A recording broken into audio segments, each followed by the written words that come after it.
जय गुरु जी। वीडियो को लाइक कीजिए, चैनल को सब्सक्राइब कीजिए और बेल आइकन को प्रेस कर दीजिए ताकि आपको लेटेस्ट वीडियो के अपडेट्स मिलते रहें।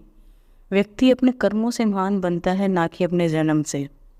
जय गुरु जी। आज जो मैं आप सबके साथ सत्संग शेयर करने जा रही हूँ वो चंद्र कैलाश कपूर अंकल जी का है और अंकल जी गुड़गांव से हैं। चलिए आज का सत्संग अंकल जी की जुबानी ही सुनते हैं। संगत जी, आज का सत्संग बहुत ही सुंदर और ख़ास है आप सबके लिए। इस सत्संग से आपको अपने जीवन से जुड़े बहुत से सवालों के जवाब आज अवश्य मिल जाएंगे, इसलिए आप सब सत्संग को अंत तक ज़रूर सुनना। और आप ये भी सुनना कैसे गुरुजी ने अपनी करुणा की दृष्टि अंकल जी के जीवन में करी है। मैं आपके सबके साथ ये चीज़ें आज इस सत्संग के माध्यम से साझा करूँगी। हमारी छोटी सी कोशिश यह रहती है जो ये ब्लेस सत्संग हम आपको सुनाते हैं वो हर घर तक पहुँच सके और सब संगत गुरु जी के सत्संग सुने और ब्लेस हो सकें। इसलिए आप सब सत्संग को बहुत ध्यान से सुनना। चलिए शुरू करते हैं आज का सत्संग। जय गुरु जी। 35 वर्ष से अधिक समय तक सेना में कार्यरत रहने के कारण मैं सदा इसमें विश्वास करता था कि एक सच्चा सैनिक परिस्थितिवश जीवित रहता है, चैन से प्रेम करता है और व्यवसाय के कारण मात्र। अपने जीवन की संध्या काल में ही मुझे यह आभास हुआ कि मानवीय बुद्धि भौतिक ज्ञान से आगे दिव्यता का अपार संसार है। आध्यात्मिकता के इन नए किंतु रोचक क्षेत्रों का अनुभव मेरे लिए एक दूर स्वप्न जैसा ही था। पर मार्च 1999 के द्वितीय अर्ध में मेरे जीवन का मार्ग बदल गया। गुरुजी के कमल चरणों में मेरे घर से कुछ ही दूरी पर हिमालय की गुफाओं में घोर तपस्या किए बिना ही मुझे अकल्पनीय दिव्यता का स्वरूप प्राप्त हुआ। मैंने गुरुजी के बारे में अपने घनिष्ठ मित्र से कानों से सुना था। गुरुजी की दया से उनकी पत्नी का कठिया रोग समाप्त हो गया था। आश्चर्यजनक रूप से आदि शक्ति श्री गुरुजी का आशीर्वाद प्राप्त करने का सौभाग्य मुझे 4 वर्ष पूर्व ही प्राप्त हुआ। सेना के ही एक अधिकारी मार्च 1999 के अंत में मुझे गुरुजी के पास ले गए। तब से मेरे जीवन के अनेक क्षेत्रों में परिवर्तन आए हैं। गुरुजी के प्रथम दर्शन के पश्चात मेरा परिवार जो मैं गुरुजी के संरक्षण में भाग्यवान रहा है।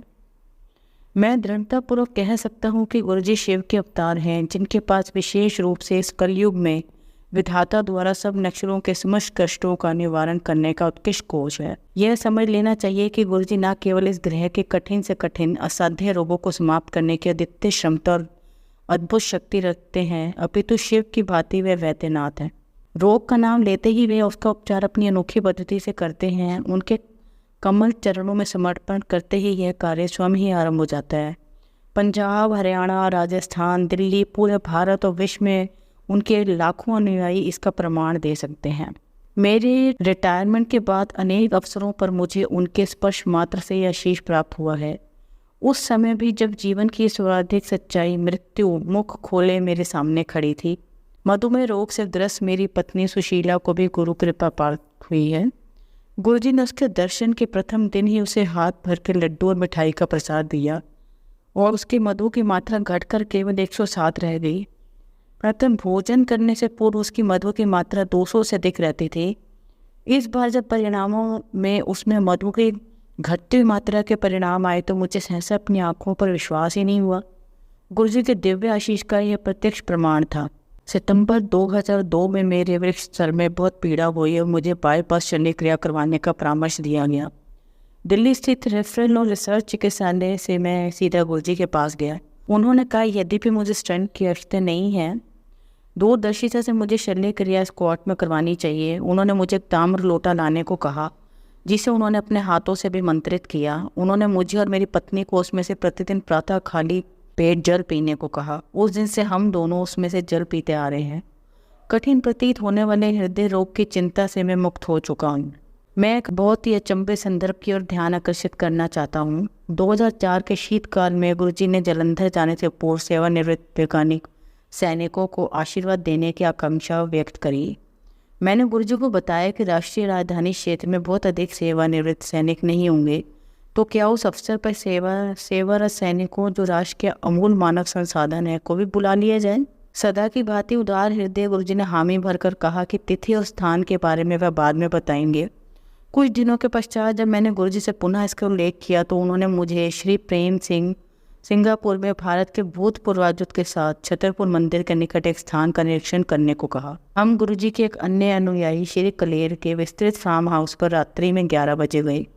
वह अति उपयुक्त स्थान था। प्रेम सिंह और मैंने वापस आकर गुरुजी को समारोह के लिए पूर्ण योग्य स्थान बताया। गुरुजी ने मुझे स्पष्ट कर दिया था कि मैं अपना ध्यान केवल सेवारत और सेवानिवृत्त सैनिकों पर केंद्रित रखूं। समारोह रविवार 26 सितंबर 2004 को होना था। कई भक्तों ने बाहर Ireland, Thailand, Malaysia, Bangkok, Kuala Lumpur, Andaman Nicobar, Goa आदि समुद्र तटों पर छुट्टी के लिए जाने की योजना बनाई हुई थी। फलस्वरूप कई भक्तों ने गुरुजी से समारोह में न आने की आज्ञा मांगी, परंतु गुरुजी ने सबको बिना कोई बहाना किए आने का निर्देश दिया। क्योंकि गुरुजी के कथन सबके लिए निर्विवाद आज्ञा थे, गुरुजी ने अपनी योजनाएं रद्द या स्थगित कर दी। सभी भक्तों ने भी ऐसा ही किया। इस प्रकार उस समारोह में सैनिकों के साथ अन्य असैनिक अनुयायी भी आए। सब विदित है कि उसी दिन एशिया महाद्वीप के दक्षिण तट पर सुनामी की विनाश लीला हुई थी। अधिकतर यह वह स्थान थे जहाँ भक्तों ने बड़ा दिन और नव वर्ष की छुट्टियां मनाने की योजनाएं बनाई थी। इस प्रकार गुरुजी ने अनेक भक्तों के जीवनों की रक्षा की और उनको नव जीवन दान दिया। गुरुजी अपने भक्तों को प्राकृतिक आपदाओं से बचाने और आशीष देने के लिए अनोखे मार्ग अपनाते हैं। गुरुजी अपने भक्तों का वह अभेद्य कवच है जो उनकी बड़ी से बड़ी विपदाओं से रक्षा करता है। उनके पास रक्षा प्रदान करने वाले की शक्ति और संवेदना है। वह परम आनंद के दाता हैं जो दयालु ईश्वर के अन्यथा और कोई नहीं हो सकता। एक दिन रात्रि को 2 बजे के आसपास जब कुछ अनुयायियों के समक्ष मैंने उनसे जाने की आज्ञा मांगी तो उन्होंने मुझसे प्रश्न किया कि मुझे ईश्वर धर्म के बारे में क्या पता है। जब मैं अपने उत्तर से उनको संतुष्ट नहीं कर पाया तो वे जोर से हंसे और मुझे जनरल साहब संबोधित करते हुए बोले कि यदि मुझे धर्म के बारे में नहीं पता तो चिंता ना करो। यद्यपि गुरुजी कभी प्रवचन नहीं देते, फिर भी उस समय उन्होंने धारा प्रवाह भाषा में कुरान, बाइबल, भगवद गीता और गुरु ग्रंथ के धार्मिक पद और श्लोक आदि प्रामाणिकता और प्रेम से सुनाई। उनके मुख से शब्दों का उच्चारण ऐसी शुद्धता और पवित्रता से हो रहा था जैसे गंगा अपने स्रोत की जटाओं से प्रवाहित होती है। हम सब अति नम्रता और शांति से विस्मित खड़े थे। समाप्त करने के थोड़ी देर के पश्चात गुरुजी ने प्रश्न किया कि अपने आध्यात्मिक ज्ञान के असीमित कोश से जो उन्होंने बांटा है उससे हम क्या समझे। जब हमने अपने कंधे हिलाते हुए अपनी बेबसी प्रकट करी तो वह पुनः हंसे और धीरे धीरे उन्होंने प्रभावपूर्ण ढंग से बल देते हुए 3 स्वर्णिम दिव्य मंत्र दिए जो आनंद में आध्यात्मिक जीवन व्यतीत करने के प्रयास में हमारे पथ प्रदर्शक आस्था के सूचक बन गए। उनके प्रवचन का सार 3 नियमों पर केंद्रित था जिन्हें मानव धर्म का आधार कहा जा सकता है। उन्होंने कहा, यह धर्म एक है, सब भगवान एक हैं, सब धर्म प्रेम, दया और मनुष्यों के प्रति सेवा भाव का उपदेश देते हैं। जाति, रंग, भेद, धर्म, निष्ठा आदि का ध्यान न रखते हुए हर समय हर स्थान पर सबकी सहायता करो। यदि किसी कारणवश ऐसा नहीं कर पाओ तो उसकी हानि भी नहीं करो। इस भौतिक संसार की माया, ब्रह्मा, अमोद, प्रमोद, स्वप्न और इच्छाओं से अपने को मुक्त करो।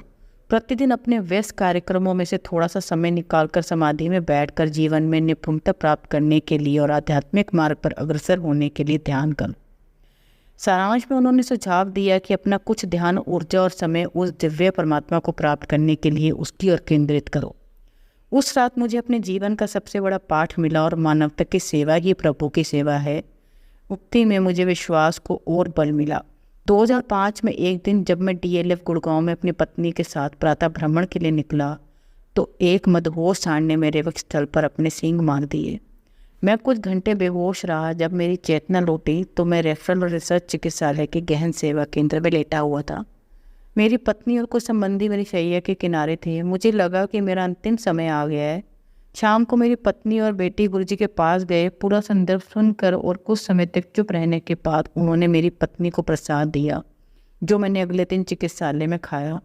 फिर मेरी पत्नी ने मुझे गुरुजी का चित्र देकर उसे तकिए के नीचे रख दिया। अर्ध चेतनावस्था में रहते हुए बीच बीच में जब भी मुझे होश आता तो मैं गुरुजी को याद करता था। उन्हीं की कृपा से मुझे शीघ्र ही घर आ जाकर 2 सप्ताह तक पूर्ण विश्राम करने की आज्ञा मिल गई। परंतु उसी दिन शाम को मैं गुरुजी के पास चला गया। उन्होंने मुझे आशीर्वाद दिया और बोले, जनरल कपूर, न्यू लाइफ, गो। घर लौटते हुए मैंने अपनी पत्नी को कहा कि गुरु कृपा से मुझे कुछ नहीं होगा। इस घटना का वर्णन करते हुए मुझे एक अन्य प्रसंग याद आ रहा है जब मार्च 1999 में मैंने पहली बार उनके दर्शन किए थे। बैठने के कुछ ही देर के बाद उन्होंने मुझे अपने पास बुलाया और प्रश्न किया कि मैं उनके बारे में कब से जानता हूँ। मैंने उत्तर दिया कि 95 से। उन्होंने शरारती मुस्कान देते हुए पूछा कि मैं उस समय क्यों नहीं आया। मैं निरुत्तर था और मुझे कुछ कहना सूझ नहीं रहा था। गुरुजी ने जब चमकती आंखों से मेरी ओर देखा तो मैं बोला कि यही मेरी नियति रही होगी। गुरुजी फिर बोले कि यदि मैं उस समय आया होता तो संभवतः मुझे अधिक लाभ अवश्य मिलता, किंतु जीवन की उस अवस्था में वह समय उचित नहीं था। मुझे पाठ मिला कि गुरु कृपा उचित समय आने पर ही मिल सकती है, जो हमारे पूर्व और वर्तमान जन्मों के कर्मों पर निर्भर करता है। उनके पास आकर दैवत्व के द्वार खुल जाते हैं। 3 दिसंबर 2005 में संगत के पश्चात मैं गंभीर रूप से बीमार हो गया और ज्वर होने की अवस्था में मुझे RR चिकित्सालय ले जाया गया। मेरे सिर और पूरे शरीर में अति तीव्र वेदना हो रही थी। बुखार 104 तक पहुंच गया और किसी भी प्रकार की औषधियों से उतरने का नाम नहीं ले रहा था। यद्यपि चिकित्सालय के उप कमांडेंट मेरे मित्र थे और मेरे वहाँ के गहन सेवा केंद्र में बहुत ध्यान रखा जा रहा था, यह बुखार अजय शत्रु सिद्ध हो रहा था। एक बार पुनः मैंने गुरुजी से, जो सदा मुझे विपत्तियों और वेदना से मुक्त करते आए हैं, विनती करी। मुझे याद है कि चिकित्सालय में जब मैं इस ज्वर से लाभान्वित हो रहा था, रक्षा विभाग के कुछ अधिकारियों और अन्य अनुयायियों ने गुरुजी के कहने पर उनको गुड़गांव में सम्मानित करने के लिए दिसंबर 2005 के एक रविवार को समारोह का आयोजन किया था। सैनिक चिकित्सालय में एक निमोनिया के लाभान्वित रोते हुए रोगी को, जिसका जीवन रक्षक यंत्रों के माध्यम से उपचार हो रहा हो, बाहर निकलना अत्यंत कठिन था। क्योंकि मैं गुरुजी के दर्शन करने को उत्सुक था, मैंने चिकित्सकों से जिद्दी बच्चे की बात ही समारोह में कुछ घंटों के लिए बाहर जाने के लिए विनती करी और समारोह के उपरांत वापस आने का वचन दिया। मैंने आश्चर्य का ठिकाना नहीं रहा जब मुझे संपूर्ण संगत की ओर से गुरुजी को पुष्पमाला पहनाने को कहा गया। उसके बाद मैं उनके प्रेम में डूब गया। जब गुरुजी ने मुझे अपने ग्लास से पीने के लिए नारियल का जल दिया, मैं अपने को संभाल नहीं पाया और मेरी आंखों से अश्रुधारा बह निकली। मैंने उस गिलास को अपने मस्तक से स्पर्श किया और उसका पूरा जल जो गुरुजी पी रहे थे पी गया। मैंने अपनी प्यासी आत्मा की अनंत प्यास बुझा दी। इससे पहले मैंने कभी भी उस जल से स्वादिष्ट कुछ नहीं चखा था। मेरे लिए वह उनके अपार स्नेह का अमृत सांस, सम्मान स्वरूप मैं उनको केवल अपने भावविवल मनोभावों का हार भेंट कर सकता था। कहने की आवश्यकता नहीं है कि मैं आशा से कहीं अधिक शीघ्रता से स्वस्थ हुआ और अपने सब कार्य सामान्य रूप से करने लगा। इन सब चमत्कारों ने सिद्ध कर दिया है कि गुरुजी एकमात्र परम सत्य हैं। वह अपने अनुयायियों से केवल संपूर्ण समर्पण की आशा करते हैं। संपूर्ण समर्पण का अर्थ है संपूर्ण निवारण, और संपूर्ण समर्पण असंपूर्ण समर्पण का अर्थ है असमर्पण निवारण। गुरुजी ने मेरी पुत्रियों पूजा और आरती को भी आशीर्वाद दिया है। उन्होंने मेरी बड़ी बेटी पूजा के लिए एक सुयोग्य वर भी बताया था, जिससे विवाह कर वह सुखपूर्वक जीवन व्यतीत कर रही है। उन्होंने मेरी पत्नी को अमेरिका घूम कर आने को कहा, यद्यपि वह उस समय मात्र स्वप्न था। हमने कहा कि आरती तो घाना में है, किंतु उन्होंने जोर डाला कि हम अमेरिका यात्रा पर जाएं। कुछ ही दिनों में आरती ने फ़ोन पर बताया कि वह गर्भावस्था में है और वह सब शीघ्र ही न्यूयॉर्क जा रहे हैं, जहाँ उसके पति को एक नया काम मिल गया है। बिना किसकी हिचकिचाहट के मैंने उनको वहाँ जाने को कहा और यह भी बताया कि उसकी माँ समय पर वहाँ आ जाएगी। गुरुजी के आशीर्वाद से हम 3 बार अमेरिका गए, वहाँ पर अत्यंत मनोरम समय व्यतीत किया। अपनी पहली अमेरिका यात्रा पर अकस्मात मेरी पत्नी को मधुमेह के कारण चिकित्सालय में प्रवेश करना पड़ा था। मैं अपनी पत्नी को शीघ्र स्वस्थ करने के लिए गुरुजी से विनती करने लगा। मेरी बात सुनकर उन्होंने मुस्कुरा कर मुझे चिंता मुक्त रहने को कहा और यह भी बताया कि वे शीघ्र ही घर आ जाएंगी। उनकी दया से 2 दिन के पश्चात ही वह घर आ गई। गुरुजी की पवित्र अनुकंपा से अंधे देख सकते हैं, लंगड़े नृत्य कर सकते हैं, जनशक्तिहीन को संतान हो सकती है, मानसिक और शारीरिक रोगियों की मुस्कान लौट सकती है और वह पुनः जीवन का आनंद उठाना आरंभ कर देते हैं। उन्होंने अपने अनुयायियों को एड्स, कैंसर और हृदय के रोगों से मुक्त किया है। चिकित्सालयों में जीवन रक्षा उपकरणों पर रह रहे रोगियों को नव जीवन प्राप्त हुआ है। इस कलयुग में शिव अवतार के अन्यथा कोई और शक्ति सादी से चाय लंगर के रूप में प्रसाद से अपने भक्तों का भला नहीं कर सकती। उनके भक्त अत्यंत विश्वास से अपनी समस्त समस्याओं से मुक्त होने के लिए यह प्रसाद संगत में ग्रहण करते हैं और सत्संग सुनते हैं। मेरे जैसे सैनिकों के लिए पीड़ित, विकलांग, जरूरतमंद, वंचित और योग्य परंतु अक्षम, विलक्षण किंतु भयभीत की सहायता का परमात्मा उनको गुरुजी के मंदिर का द्वार दिखाना है। निवारण के निर्मल, स्वच्छ और दिव्य आशीर्वाद की तरंगे गुरुजी के कमल चरणों से परम शांति के अथाह सागर, धीरता, आनंद और ज्ञान के दीपक के नंदी का रूप लेकर प्रवाहित होती हैं। हमारे सुकर्म और अनदेखे भविष्य के कारण हम आदरणीय गुरु जी की पवित्र अनुकंपा प्राप्त कर सकते हैं। या तो आप अपने आप को प्रेम के आनंदमय सागर में डुबो सकते हैं, अथवा अपने पिछले और इस जन्म के कर्मों के आधार पर गुरु कृपा से मोक्ष प्राप्ति कर सकते हैं। केवल पूर्ण आत्मसमर्पण करने मात्र से इस विशाल सागर में डुबकी लगाकर प्रत्येक जन्म में गुरु जी की छत्र छाया का अनुभव कर सकते हैं, जो न केवल परमात्मा है अपितु मोक्ष प्राप्ति के मार्ग में समस्त बाधाओं को दूर करने वाले अभिभावक हैं। आज पूरा संसार गुरु जी के इर्द गिर्द घूमता है। मेरे जैसे नश्वर के लिए उनकी स्फूर्तिदायक सुगंध और उनकी उपस्थिति प्रेरणा के स्रोत हैं।